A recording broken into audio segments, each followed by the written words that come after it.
Прознав, что я в больнице, нездоров, друзья гурьбой направились ко мне.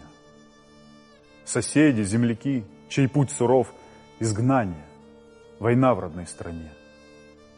Писатели, ученые, друзья, которым жить на родине нельзя. В мою палату, средь других палат, открылась дверь. И что ж? Вошел Баграт.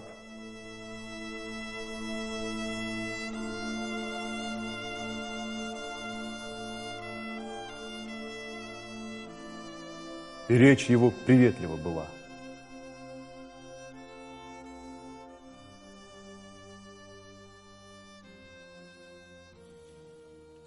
Не так уж плохи у тебя дела.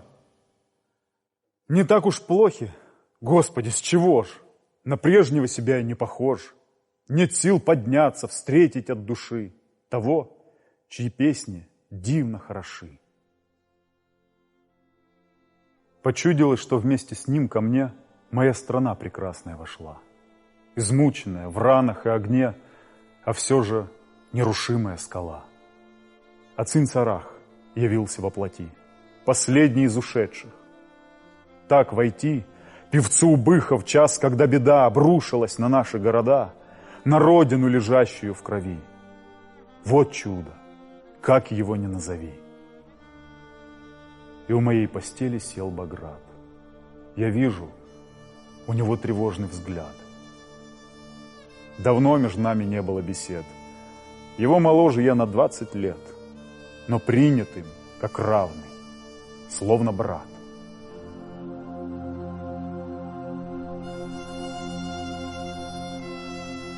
Я с юности любил его слова, ведь речь его пленительна, нова. И в душу проникает точно луч, как огонек доверия живуч. Уж 30 лет не гаснет он. Любовь и уважение — наш закон.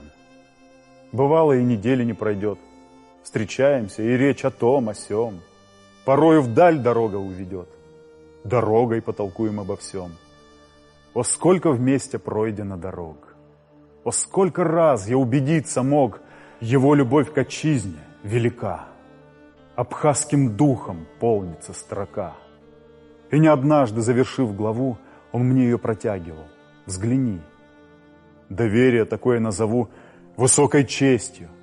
Золотые дни.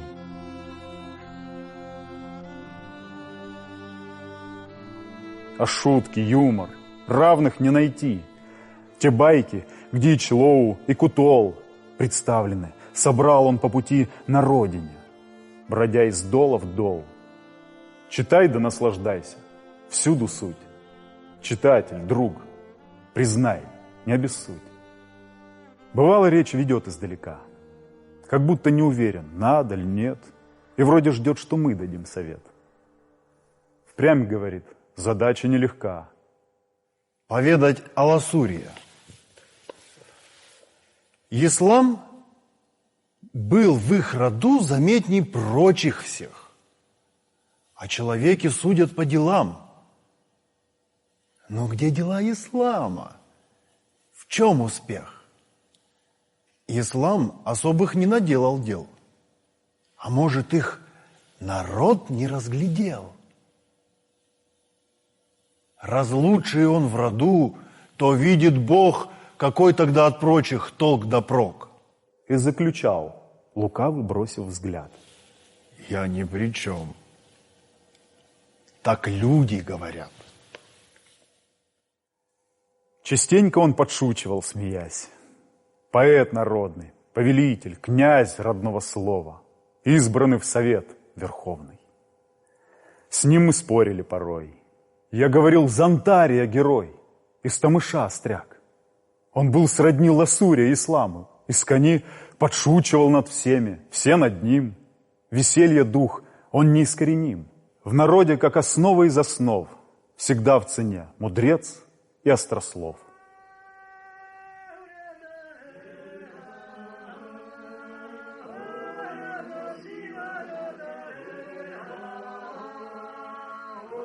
А как бывало танцевал Баграт, как славно пел, послушать всякий рад, какой он был отменный тамада. и, затаив дыхание, всегда ему внимали. Тосты, как стихи, звучали, и премудры, и легки. Он шуткой не обидел никого. Не зря любили женщины его, и он превозносил их, как цариц. Он говорил: «Среди любимых лиц я не пьянею». Ну, а пить с чужим? Уж тут эффект совсем недостижим. Хмель не берет. И, подводя итог, над головой вздымал он турий рог, кипящий заискрившимся вином. Ну, что сказать? Я помню об одном. Народ мы сложный, что и говорить. И тоста вновь раскручивалась нить. Жил некто рода Акаба. Ака. Была его повадка нелегка. Не дай Господь, какой имел он нрав! Язвил да спорил, будто вечно прав. Никто не помнил имени его. Все знали кличку, больше ничего. Та кличка Уадаю, а в ней упрек. Мол, несговорный, вредный паренек. Всегда найдет, что брякнуть. Вот беда. Он был кузнец из Челоу и всегда бранил пришедших подковать коня. Во всех грехах заказчиков виня. А поглядеть на всех нас сквозь века. Во всех частица этого ока.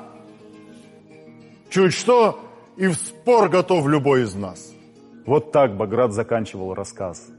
Казалось, что шутил он, но глубок. Бывал его поверхностный намек.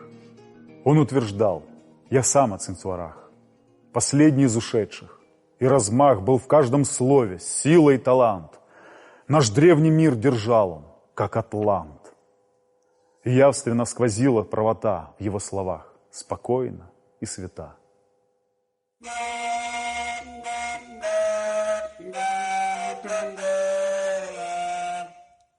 Азаара он музу называл. Безумие, одержимость, дикий шквал порывов, чувств и сетовал. Теперь она нечасто входит в эту дверь. И в 80 был богатырем. Орешек крепкий, мы с него берем пример. Хоть и моложе, что с того? С восторгом юность смотрит на него. Нет, старый конь не портит борозды. И старый жернов за свои труды не ждет награды. Мелет день и ночь, и сетовать не станет, что не вмочь. Баграт частенько это повторял. Он слушателей также уверял, что лет 7 крещение принял он. Да как? Самим Какалия крещен. Священник-воин, слава здешних мест.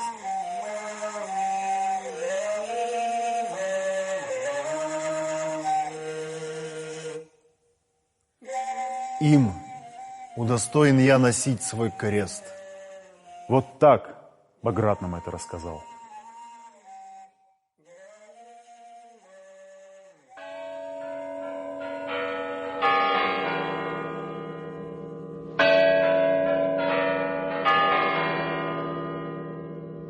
Я помню Кремль, Георгиевский зал. Мы были там с Багратом. Вся стена хранит героев русских имена. Кутузов и Суворов, слава, честь воителям. Абхазы тоже есть между ними. Мне показывал Баграт. Здесь, с русскими фамилиями в ряд. Вон, золотом по мрамору. Вот он, читай же. Видишь?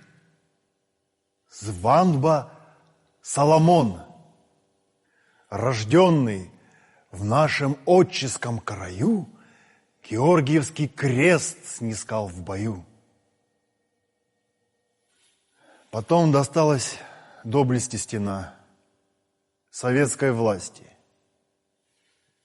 Кто бы дал ответ, как вышло, что на ней зарубки нет, пометки «Кача воин». Чья вина?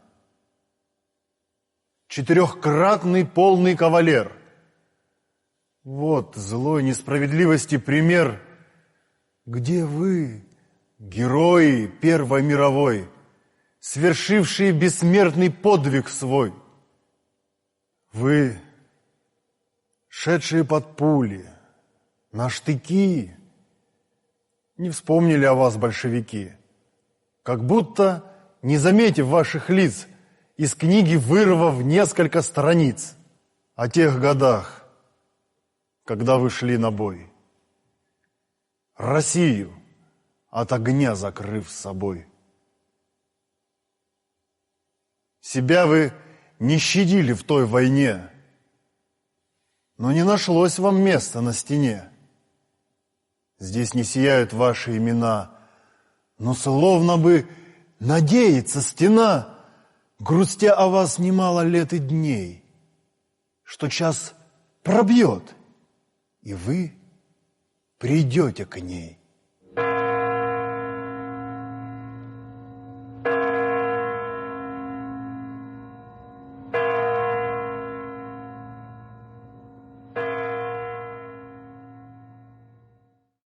А речь Баграта, а его стихи молчат ряды торжественно тихи.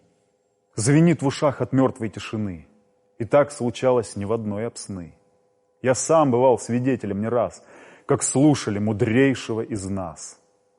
Меж важных и ответственных персон он говорил с другими в унисон. Но все же я не вспомнить не могу, как ярко он шутил в своем кругу. Расул, случалось, спрашивал когда-то: «Ну как там муза нашего Баграта? Не встретить в мире равного ему по знаниям, таланту и уму». Так хороши беседы их бывали, что в целом мире сыщется едва ли подобный юмор и такая речь. Кто слышал, будет в памяти беречь. Сомнения нет, Баграт с Расулом оба поэты от рождения и до гроба. Как две вершины высятся меж нас, по праву горд обоими Кавказ.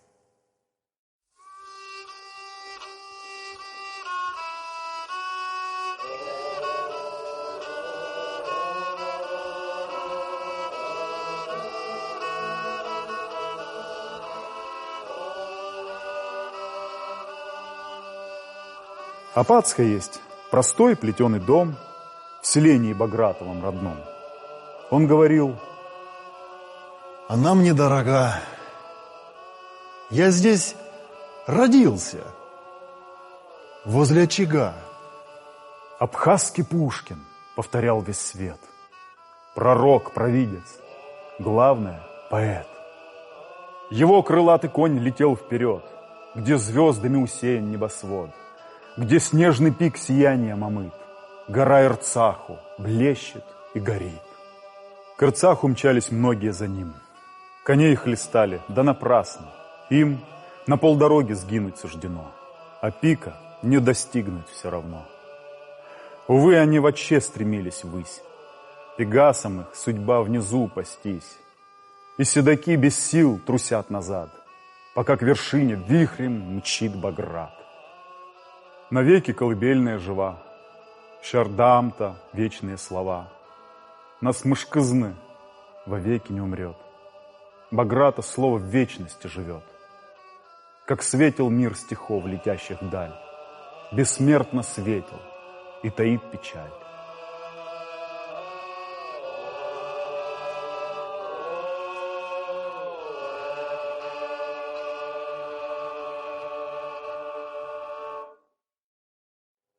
Грузин за ним следил в былые дни и называл абхазским Хамини.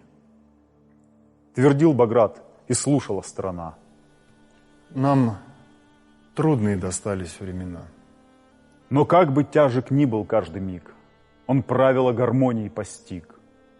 И с ним, сверяя дел своих размах, чтил равновесие в жизни и в стихах. Так мастер середины золотой, он оценил Горация настрой С гармонией всю жизнь свою связав, и медио тутиссимус сказав, восславил меру. Все не чересчур. Шашлык пожарен, и не сгорел шампур. Но несгибаем он бывал порой.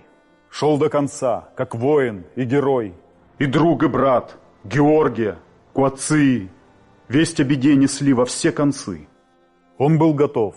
А как же, не само ушло в ЦК то смелое письмо. Письмо троих. Потом 7 долгих лет его травили. Доля хуже нет. Ждать день и ночь. И это он сумел. Вот-вот придут. Потащат на расстрел. Поэт от Бога. Впрямь аристократ. Ну что добавить к этому? Баграт. Его лавровый увенчал венок, где вьется вязь его бессмертных строк. Певца от сердца чувствует об сны. Его венчают родины сыны. А все нет-нет послышится упрек, что недоброжелатель приберег. Великого нетрудно упрекнуть. Кто трудится, того нелегок путь. И сам Баграт в стихах дает ответ. Я в бурном море плавал столько лет, штормов немало в жизни перенес. Вы упрекнули, задали вопрос, кто оградит меня от клеветы? В суде места защитников пусты. Всех, с кем брались мы вместе за весело, 9 валом в море унесло. Они не возвратятся никогда. Их поглотила времени вода. Но тем, кто жизнь провел на берегу, я объяснить все это не смогу. Нет, мемуаров не писал Баграт. Его стихи о жизни говорят. И слово правды светится во мгле, как выбитая надпись на скале. Он утверждал, что знал из первых рук про память предков. Это шорох, звук, какой-то посвист, сгинувший в ночи. Неужто так? Ты слушай, верь, молчи. Не раз бывало в час ночной поры, как огненные плавали шары от одного святилища к другим, над нашим краем, сердцу дорогим. Все это предки видели не раз и донесли предание до нас. Видение, он убеждал меня, ему знакомы с первого же дня на белом свете. Это не слова. Я слышу голос, он писал. Молва подхватывала речь, ведь хороша не речь сама, а то, что в ней душа. Смешно сказать, но многие потом вслед за ним толпою и гуртом расслышали. Да как же это вдруг? И голоса, и дальней речи звук.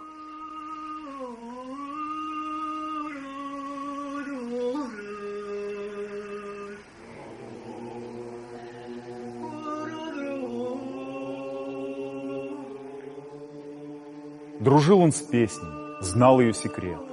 Он вместе с песней был рожден на Божий свет. А как стихи напевно он читал. Пишу и возношу на пьедестал его. В черкеске, в бурке, как джигит, он перед взором мысленно стоит.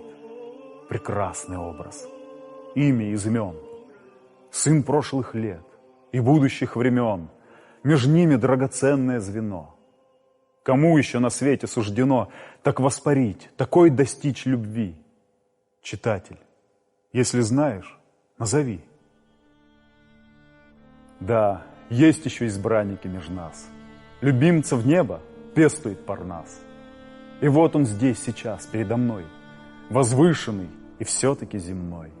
О тайном и о явном говорит. И в нем душа тревогою горит. Абхазия, беда твоя и кровь, и день и ночь волнует вновь и вновь. О, как давно тревожит нас всерьез грузинско-русский каверзный вопрос. О, сколько раз смятением объят со мной об этом толковал Баграт. В Сухуме и в Тбилиси, и в Москве мы столько раз крутили в голове нелегкое решение. До войны все думали, так с кем идти об сны? Нет, с ним мы соглашались не всегда. Ведь истина меж пламени и льда. Меня к России издавна влекло, ее стальное, мощное крыло. Несло меня в неведомую высь, а он твердил: подумай, оглянись. Да, это сила русского плечо. Но, признаюсь, мне видится еще опасностей немало за углом. Ведь русские уж больно напролом идти привыкли. И, помилуй Бог, попасть под их дубины их сапог. И нашу кинзу, базилик, цицмат там плохо знают. Повторял Баграт и улыбался исподволь слегка. Его пленяла Пушкина строка. Толстого, Достоевского любил. Дружил с Твардовским. Вольный русский пыл его прельстил. Казалось бы, навеки.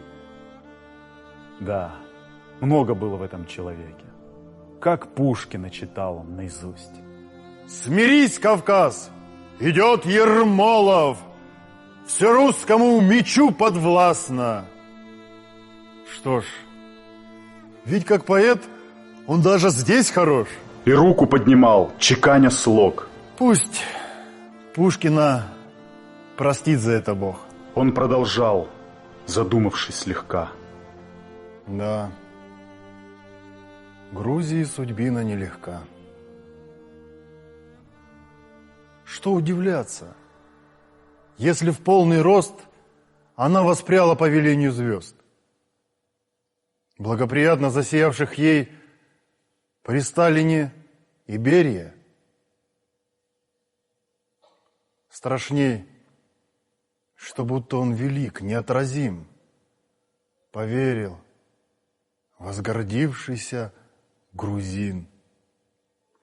Простой грузин поверил в этот бред и заявил: отныне равных нет мне на родном Кавказе среди вас.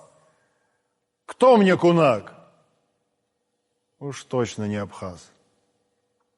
Но если бы они смирили спесь, высокомерно не держали здесь, и наш язык, историю, семью восприняли с любовью, как свою, когда бы так, мы жили бы в ладу, делили вместе радость и беду, абхаз грузину не был бы врагом.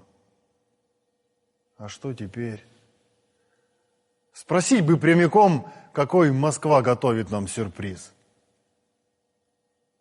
Окажет ли давление на Тифлис? О, сколько раз слыхал я, как Баграт о будущем раздумывал. 100 крат он выверял, окончится ли добром союз с Россией.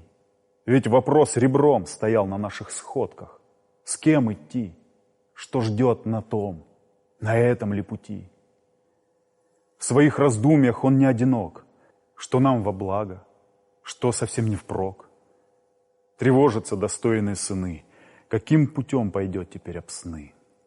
Вопрос нелегкий души волновал и вечно нам покоя не давал. И вот Баграт в больнице у меня. Его рассказ трагического дня отъезда. Члоу, а потом Ткварчал и Гудаута, как он повстречал вождя Апсны. Мне Ардземба сказал: мы победим. Но жалко тех, кто пал. Вздыхал Баграт. Как быть? Я стар, я болен и бесполезен там, где льется кровь. Он повторял с печалью вновь и вновь. Покинул я Апсны и недоволен. Что вышел так? Ну что с меня возьмешь? Не воин я теперь, а только все ж мои слова, глядишь, еще народу и пригодятся в битве за свободу. Я речь его запомнил навсегда и в памяти несу через года. Он говорил: прости, я разболтался. Но наш союз с грузинами распался. Отныне и, должно быть, никогда мы не вернемся к прежним отношениям. Они сгубили все своим вторжением, от дружбы не оставив ни следа. На прошлом крест. Былого не вернуть. С тех пор, как нас они пришли согнуть. Бок о бок жили. Думалось порой, решение всех проблем не за горой. В Тбилиси были трезвые умы. Прислушивались и они, и мы ко мнению Москвы, чтоб путь найти.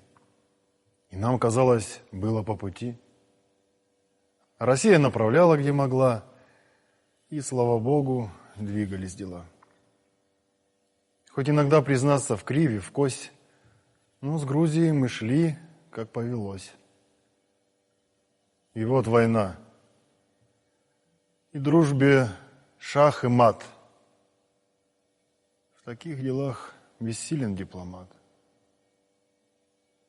На прошлом крест, могильная плита, когда отчизна кровью залита. Я помню, говорили мы с тобой о Грузии, России. Не впервой нелегкий выбор встал перед Апсны. Но прежде не было войны. Нет, с Грузией нам больше не идти. Пришла война и взорваны пути. Отныне лишь Россия наш оплот. И то сказать, уже не первый год с Россией вместе братский наш Кавказ. Живет, не тужит.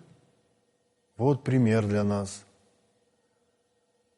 Признаюсь, как на исповеди, брат. С Россией мы, и нет пути назад. Апсны всегда была моей судьбой. Что нужно ей?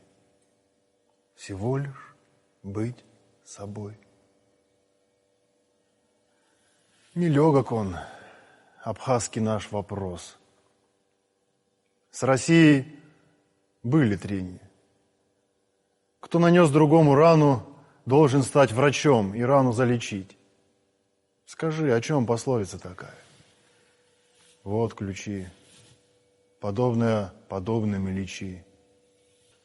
Схороним счеты старые в груди. День завтрашний, день новый впереди. Абхазия, ты духом не слаба, и не тебе принять клеймо раба. Союз на равных, равные права. Вот наша цель отныне какова.